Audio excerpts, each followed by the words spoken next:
বাগেরহাটের মোরেলগঞ্জে নিখোঁজের ৩ দিন পর ভাসমান অবস্থায় যুবকের লাশ উদ্ধার। সানবিট সব দিবে সামাল। সানবিট ম্যাজিক প্রেস ডিশওয়াশিং এর মাথা ঘোরানো সলিউশন। বাগেরহাটের মোরেলগঞ্জে নিখোঁজের ৩ দিন পর জাকির খান ৫০ নামে এক ভ্যান শ্রমিকের ভাসমান লাশ উদ্ধার করেছে পুলিশ।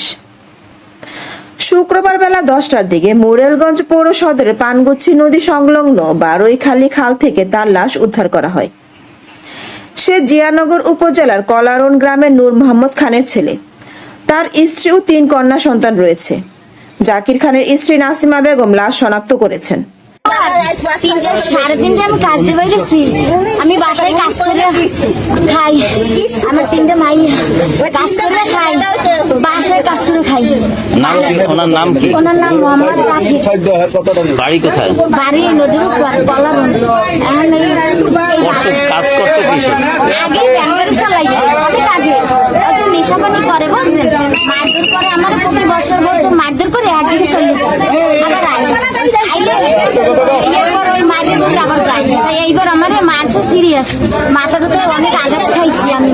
এই 10 মাস হয়েছে আছে। আপনার নাম কি? আমার নাম নাসিমা বেগম। নাসিমা বেগম। জি।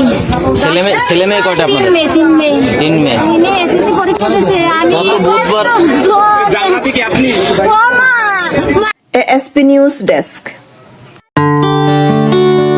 এএসপি নিউজের সাথে থাকার জন্য ধন্যবাদ। সাবস্ক্রাইব করে সাথে থাকুন।